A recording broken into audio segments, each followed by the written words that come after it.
Mad for you season 2 লেখিকা তানিয়া খাতুন পর্ব 16। কলেজের বিশাল লোহার গেটটার সামনে আজ সকাল থেকেই উপচে পড়া ভিড়। চারিদিকে ছাত্রছাত্রীদের ব্যস্ত আনাগোনা, কারো হাতে নোটস, কারো হাতে মোটা মোটা বই। পরীক্ষা আসন্ন বলে পুরো ক্যাম্পাস জুড়েই যেন চাপা অস্থিরতা ছড়িয়ে রয়েছে। আজ ক্যাম্পাসের এমন অবস্থা যে পা ফেলার মতো জায়গাও যেন অবশিষ্ট নেই। ঠিক সেই সময় কলেজ গেটের সামনে এসে থামে একটি কালো রঙের বুলেট। বাইকটির গর্জনময় শব্দ মুহূর্তের মধ্যেই আশেপাশের সমস্ত কোলাহলকে যেন স্তব্ধ করে দেয়। এক অদ্ভুত পরিবর্তন নেমে আসে চারপাশে। গেটের সামনে দাঁড়িয়ে থাকা ছাত্রছাত্রীরা একে একে ধীরে মাথা নিচু করতে শুরু করে। যারা একটু দূরে ছিল তারাও একইভাবে সম্মান আর ভয়ের মিশ্র অনুভূতিতে মাথা নত করে ফেলে। এমনকি ক্যাম্পাসের ভেতরে থাকা শিক্ষার্থীরাও বাইকটির উপস্থিতি টের পেয়ে নিঃশব্দে মুখ নিচু করে নেয়। যারা নতুন কিংবা পুরো বিষয়টা সম্পর্কে কিছুই জানে না, তারা বিস্মিত চোখে চারপাশে তাকায়। কিন্তু আশেপাশের সবাই কেমন আচরণ করতে দেখে তারাও তাড়াতাড়ি মাথা নিচু করে ফেলে। মুহূর্তের মধ্যে কোলাহলপূর্ণ ক্যাম্পাসটা থমথমে নীরবতায় ঢেকে যায়। বুলেটের উপর বসে থাকা ক্রিস অবশ্য সম্পূর্ণ নির্বিকার। মনে হচ্ছিল এই দৃশ্য তার আগে থেকেই জানা। সে ধীর ভঙ্গিতে বাইকটা স্ট্যান্ড করে, তারপর একরাশ গম্ভীরতা মুখে নিয়ে নিচে নামে। পেছন থেকে রুহিও আস্তে করে নেমে দাঁড়ায়। চারপাশের দৃশ্যটা দেখে বিস্ময়ে ভরে ওঠে তার চোখ। এতগুলো মানুষ একসঙ্গে মাথা নিচু করে দাঁড়িয়ে আছে, ব্যাপারটা তার কাছে অসম্ভব অদ্ভুত লাগে। রুহি কিছুক্ষণ চারিদিকে তাকিয়ে থেকে ধীরে ধীরে ক্রিসের দিকে মুখ ফেরায়। তার চোখে স্পষ্ট কৌতূহল। নিচু স্বরে প্রশ্ন করে, সবাই এভাবে মাথা নিচু করে দাঁড়িয়ে আছে কেন?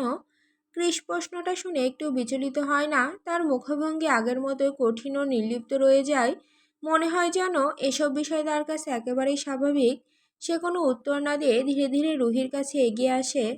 তারপর শক্ত করে রুহির হাত চেপে ধরে গভীর স্বরে বলে, তোমার ক্লাসে দেরি হয়ে যাচ্ছে, চলো। ব্যাস এটুকুই, কোনো ব্যাখ্যা নয়, কোনো অতিরিক্ত শব্দ নয়।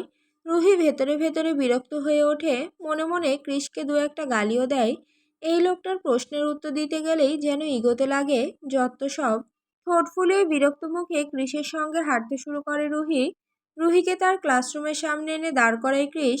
পুরো পথ জুড়েই তার মুখে ছিল আগের মতো কঠিন নির্লিপ্ত ভাব। ক্লাসরুমের দরজার সামনেই দাঁড়িয়েছিল সিমরান। রুহিকে দেখা মাত্রই সে ছুটে আসে। রুহি ডাক দিয়েই শক্ত করে জড়িয়ে ধরে তাকে। রুহিও কিছুটা স্বস্তি পায়। সকালের অদ্ভুত ঘটনাগুলোর পর বন্ধুকে দেখে যেন বুকের ভেতরে চাপা অস্বস্তিটা সামান্য হলেও কমে আসে তার। সিমরান তখনও রুহিকে জড়িয়ে ধরে টুকটাক কথা বলছে, আর ক্রিস নির্বিকার দৃষ্টিতে সেদিকে তাকিয়ে থাকে কয়েক মুহূর্ত। তারপর গম্ভীর স্বরে বলে ওঠে, ক্লাস শেষ হলে যেন তোমাকে এখানেই পাই। কথাটার মধ্যে আদেশের সুর এতটাই স্পষ্ট ছিল যে রুহি অনিচ্ছা সত্ত্বেও মাথা নাড়ে। ব্যাস আর এক মুহূর্তও দাঁড়ায় না ক্রিস, উল্টো দিকে হাঁটা শুরু করে সে। তার হাঁটার ভঙ্গি দেখে মনে হচ্ছিল কোনো গুরুত্বপূর্ণ কাজ অপেক্ষা করছে তার জন্য। কিছু দূর এগিয়ে কলেজের পুরোনো কমন রুমটার সামনে এসে থামে ক্রিস। দরজাটা ঠেলে ভেতরে প্রবেশ করে। ভেতরে ঢুকতেই তার চোখ স্থির হয়ে যায় সামনের বেঞ্চের উপর বসে থাকা একটা ছেলের উপর। তার সামনে দাঁড়িয়ে রয়েছে আরো দুজন বন্ধু। ছেলেটা কিছু একটা বলছিল, মুখে ছিল আত্মতুষ্টির হাসি। পর মুহূর্তেই ঝড়ের মধ্যে এগিয়ে যায় ক্রিস। কেউ কিছু বোঝার আগেই সে ছেলেটার কলার শক্ত করে চেপে ধরে বেঞ্চ থেকে টেনে নামিয়ে ফেলে। ধপ করে মেঝেতে পড়তেই সজোরে এক ঘুষি গিয়ে লাগে ছেলেটার মুখে। আঘাতের তীব্রতায় ছেলেটা হুমড়ি খেয়ে পড়ে যায়। ঠিক তখনই আমন আর রুদ্র কমন রুমে ঢুকে পড়ে। তারা মূলত ক্রিসকেই খুঁজতে এসেছিল। দৃশ্যটা দেখে দুজনেই তড়িঘড়ি করে এগিয়ে আসে।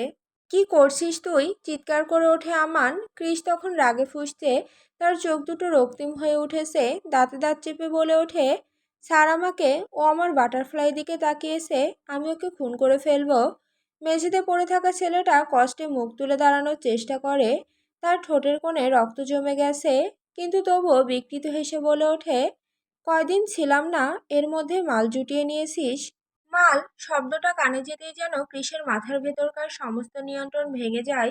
মুহূর্তের মধ্যে সে আবার ছুটে যায় ছেলেটার দিকে। তারপর কোনো সুযোগ না দিয়ে সজোরে ছেলেটার মাথা দেওয়ালে আছড়ে মারে। পর মুহূর্তেই ফেটে যায় কপালের এক পাশ, গলগল করে রক্ত বের হতে শুরু করে। ছেলেটার দুই বন্ধু এতক্ষণ পুরো ঘটনাটা নির্বাক হয়ে দেখছিল, কারণ এমন দৃশ্য তাদের কাছে নতুন নয়। ক্রিসের রাগ সম্পর্কে পুরো কলেজই জানে। তবু এবার পরিস্থিতি খারাপ হতে দেখে তারা দ্রুত এগিয়ে এসে ছেলেটাকে টেনে তোলে। ক্রিস তখনও ক্ষিপ্ত। আমান আর রুদ্র মিলে কোনো মতে তাকে পেছন থেকে ধরে রেখেছে। ক্রিস প্রচণ্ড রাগে চিৎকার করে ওঠে, দ্বিতীয়বার আমার বাটারফ্লাইকে ওই নামে ডাকলে তোর জিভ ছিঁড়ে কুকুরকে খাওয়াবো মাদার ফাকার। তার কণ্ঠে এমন হিংস্রতা ছিল যে মুহূর্তের জন্য পুরো কমন রুম নিস্তব্ধ হয়ে যায়। আমান আর রুদ্র দ্রুত ক্রিসকে টেনে বাইরে নিয়ে যেতে থাকে। ক্রিস তখনও রাগে হাঁপাচ্ছিল, চোয়াল শক্ত হয়ে আছে, চোখ দুটো জ্বলছে আগুনের মতো। মনে হচ্ছিল আর এক মুহূর্ত সুযোগ পেলে সত্যি ছেলেটাকে শেষ করে ফেলবে সে। কলেজ বিল্ডিংয়ের ছাদের এক কোণে বসে একের পর এক সিগারেট শেষ করছে ক্রিস। দুপুরের হালকা বাতাসে তার চুলগুলো এলোমেলো হয়ে উঠছে, মুখ ভর্তি কঠিন গম্ভীরতা, চোখ দুটো অস্বাভাবিক রকম শান্ত। কিন্তু সেই শান্তির আড়ালে লুকিয়ে থাকা আগুনটা খুব সহজেই বোঝা যায় না। তার পাশে বসে আছে আমান আর রুদ্র, দুজনেই চুপচাপ ক্রিসের দিকে তাকিয়ে আছে। কারণ তারা জানে ক্রিস যখন এভাবে একটার পর একটা সিগারেট শেষ করে তখন তার মাথার ভেতর কিছু না কিছু চলছেই। ক্রিস বাতাসে ধোঁয়া ছেড়ে গম্ভীর কণ্ঠস্বরে বলে, ওরা সব কাজে লেগেছে। আমার মাথা নেড়ে উত্তর দেয়, হ্যাঁ, তোর কথা মতো পুরো কলেজে সিসিটিভি লাগানো হচ্ছে। ওখানেই সবাই কাজ করছে, আর 10 জন মহিলা কর্মচারীও রেখেছি যারা সারাদিন স্ক্রিনের সামনে বসে নজর রাখবে। ক্রিস ভ্রুকুচকে আবার বলে ওঠে, রুদ্র, তুই ওই নীলের ওপর নজর রাখবি, ও যেন রুহির আশেপাশে না আসতে পারে। রুদ্র দীর্ঘশ্বাস ফেলে, তারপর নিচু স্বরে বলে, এত হাইপার হচ্ছিস কেন? জানিস তো ছেলেটার মাথায় একটু সমস্যা আছে। কৃষের চোখ মুখ মুহূর্তে আরো কঠিন হয়ে ওঠে। সে দাঁতে দাঁত চেপে বলে, তাই তো ওকে কিছু করছি না, নইলে এতদিনে অন্য কেউ হলে নিজের হাতে খুন করতাম আমি। আপনি তাহলে খুনও করেন? হঠাৎ ভেসে আসা নারী কণ্ঠস্বর শুনে চমকে ওঠে আমান আর রুদ্র। দুজনেই দ্রুত পেছনে তাকায়। ছাদের দরজার সামনে দাঁড়িয়ে আছে রুহি, তার চোখে স্পষ্ট বিস্ময় আর ক্ষোভ। পরিস্থিতি বুঝতে পেরে আমান আর রুদ্র একে অপরের দিকে তাকায়। তারপর কোনো কথা না বলেই ধীরে ধীরে সেখান থেকে সরে যায়। কিন্তু ক্রিস সে যেন কিছুই শোনেনি, নির্বিকারভাবে বসে সিগারেটে টান দিতে থাকে। রুহি দ্রুত এগিয়ে আসে, তারপর রাগে ক্রিসের হাত থেকে সিগারেটটা টেনে নিয়ে নিচে ফেলে দেয়। চোখ ভর্তি ক্ষোভ নিয়ে বলে ওঠে, কি হলো, আমার কথার জবাব দিন, কটা খুন করেছেন আপনি? তার কণ্ঠ কাঁপছিল, রাগ ভয় আর হতাশা মিলেমিশে একাকার হয়ে গিয়েছিল সেখানে। আর এই যে সবাই আমাদের দেখলে মাথা নিচু করে থাকে, এটাও আপনার কাজ, তাই না? কিছুক্ষণ থেমে আবার বলে, একটু আগে একটা ছেলেকে প্রায় মেরে আধমরা করে ফেলেছেন আপনি। আব্বু তাহলে ঠিকই বলেছিল, আপনি একটা গুন্ডা। গুন্ডা শব্দটা বাতাসে ভেসে উঠতে কৃষের চোয়াল শক্ত হয়ে আসে। তার চোখের গভীরে জমে ওঠে তীব্র অন্ধকার। কিন্তু রুহি তখন আর থামার অবস্থায় নেই। দীর্ঘদিনে জমে থাকা ক্ষোভ আর রাগ যেন একসঙ্গে বেরিয়ে আসে তার মুখ দিয়ে। আসলে ভুলটা আমারই ছিল। আমি ভেবেছিলাম বিয়ে হয়েছে, তাই সব মেনে নিয়ে সংসার করব। কিন্তু না, আপনার সঙ্গে সংসার করা আমার পক্ষে সম্ভব নয়। কথাগুলো এক নিঃশ্বাসে বলে রুহি ঘুরে দাঁড়ায়। সে আর এক মুহূর্ত সেখানে দাঁড়িয়ে থাকার সাহস পাচ্ছে না, কারণ কৃষের চোখের রাগটা সে স্পষ্ট দেখতে পাচ্ছে। কিন্তু রুহি এক পা বাড়ানোর আগেই কৃষ আচমকা উঠে দাঁড়ায়। পর মুহূর্তে এক ঝটকায় পিছন থেকে রুহিকে টেনে নিজের সঙ্গে মিশিয়ে নেয় সে।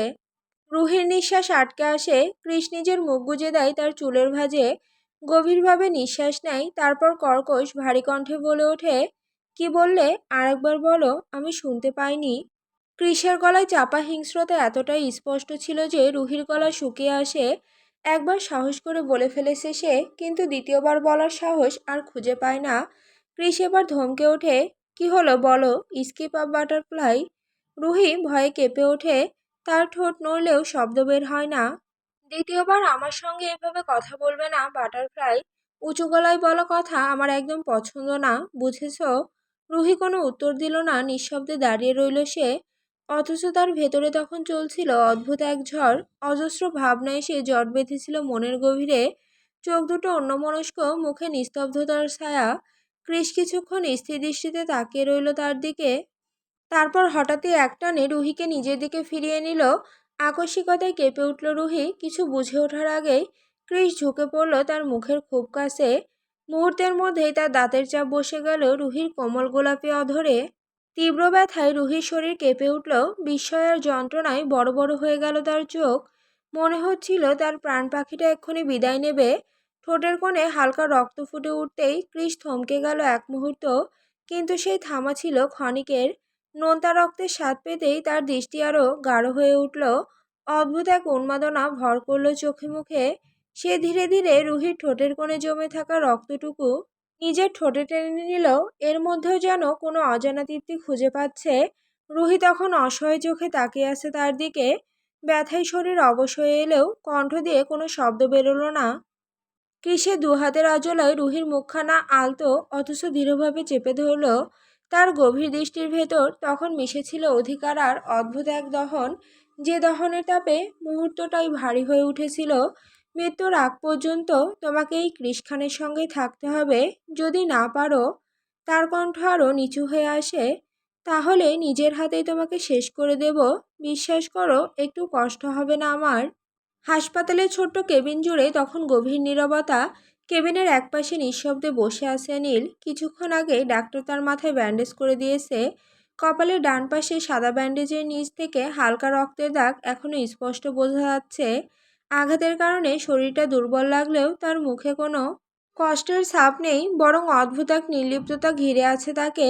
তার দুই বন্ধু ঔষধ আনতে বাইরে গেছে, তাই পুরো কেবিনে এখন একাই বসে আছে নীল।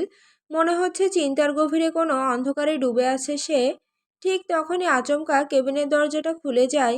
পর মুহূর্তে হুড়মুড়িয়ে ভেতরে ঢুকে পড়ে আয়েশা। মেয়েটার শ্বাস দ্রুত ওঠানামা করছে। মনে হচ্ছে তাড়াহুড়ো করে দৌড়ে এসেছে সে। চোখ দুটো পানিতে টলমল করছে। ভয়ের ছাপ স্পষ্ট ফুটে উঠেছে তার মুখে। নীলকে দেখা মাত্রই আর নিজেকে সামলাতে পারে না আয়েশা। দ্রুত ছুটে গিয়ে শক্ত করে জড়িয়ে ধরে তাকে। তারপর বুকের ভেতর জমে থাকা আতঙ্ক আর কষ্ট একসঙ্গে বেরিয়ে আসে কান্না হয়ে। ফুঁপিয়ে উঠতে উঠতে সে বলে, তোমাকে কতবার বলেছি নীল, কৃষের সঙ্গে কোনো ধরনের ঝামেলায় জড়িও না। তুমি আমার কোনো কথাই শোনো না। কথাগুলোর সঙ্গে সঙ্গে তার চোখের পানি ভিজিয়ে দিচ্ছিল নীলের শার্ট। নীল দীর্ঘশ্বাস ফেলে, তারপর খুব শান্তভাবে আয়েশাকে নিজের বুক থেকে সামান্য সরিয়ে দেয়। মমতা ভরা ভঙ্গিতে হাত রাখে তার মাথায়। আমিও তো তোমাকে বলি আয়েশা, আমার মতো বখাটে ছেলের পিছনে ঘুরো না। শেষে শুধু কষ্টই পাবে, কিন্তু তুমিও তো আমার কথা শোনো না। কথাগুলো শুনে আয়েশার বুকটা হঠাৎ ভারী হয়ে ওঠে। এই মানুষটা সবসময় তাকে এভাবেই দূরে ঠেলে দেয়। অথচ কতবার সে নিজের সমস্ত অনুভূতি নিয়ে নীলের সামনে দাঁড়িয়েছে। কতবার তার কাছ থেকে একটু ভালোবাসা চেয়েছে, একটুখানি স্বীকৃতি চেয়েছে, কিন্তু প্রতিবারই নীল তাকে ফিরিয়ে দিয়েছে ঠান্ডা নির্লিপ্ত কথায়। নীল কিছুক্ষণ চুপ করে থাকে। তার চোখ দুটো ধীরে ধীরে গাঢ় অন্ধকারে ঢেকে যায়। আমার কাছে ভালোবাসা আশা করো না আয়েশা। আমার জীবন খুব কঠিন। আমার আম্মুর সঙ্গে যে অন্যায় হয়েছে তার প্রতিশোধ আমি নেবই। আমার জীবনে এখন শুধু রক্ত আছে, খুনোখুনি আছে, যেখানে ভালোবাসার কোনো জায়গা নেই। তার কণ্ঠে এমন এক কঠিন বাস্তবতা ছিল, যা শুনে মুহূর্তে নিস্তব্ধ হয়ে যায় আয়েশা। তুমি যেতে পারো। ছোট্ট এই কথাটুকুই যেন ছুরির মতো গিয়ে বিঁধে আয়েশার বুকে। তার চোখ আবারও ভিজে ওঠে। দ্রুত চোখের পানি মুছে ধীরে ধীরে উঠে দাঁড়ায় সে। তারপর অভিমান ভরা কণ্ঠে বলে ওঠে, আপনি খুব খারাপ, একদম পাথর। দেখবেন একদিন আমি থাকবো না, সেদিন আমাকে খুঁজবেন। কথাগুলো বলে আর এক মুহূর্ত দাঁড়ায় না আয়েশা। চোখের পানি আড়াল করতে দ্রুত বেরিয়ে যায় কেবিন থেকে। দরজাটা ধীরে বন্ধ হয়ে যায়। পুরো কেবিন আবারও নিস্তব্ধ হয়ে পড়ে। নীল দীর্ঘশ্বাস ফেলে মাথাটা পেছনে ঠেকায়। চোখের কোণে জমে ওঠা পানিটুকু গড়িয়ে পড়ার আগে হাত তুলে মুছে ফেলে সে। মেয়েটা ভীষণ আবেগপ্রবণ, বয়সটাও কম, তাই মাঝে মধ্যে এমন অভিমান করে চলে যায়। আবার কিছুক্ষণ পর ঠিকই নীলকে খুঁজতে খুঁজতে ফিরে আসে। কিন্তু নীল এই মায়ের জালে জড়াতে চায় না। সে জানে তার জীবন স্বাভাবিক নয়। তার পথের শেষ প্রান্তে সুখ বলে কিছু নেই। তার বুকের ভেতরে বহু বছর ধরে শুধু একটাই আগুন জ্বলছে, প্রতিশোধ, শুধু প্রতিশোধ।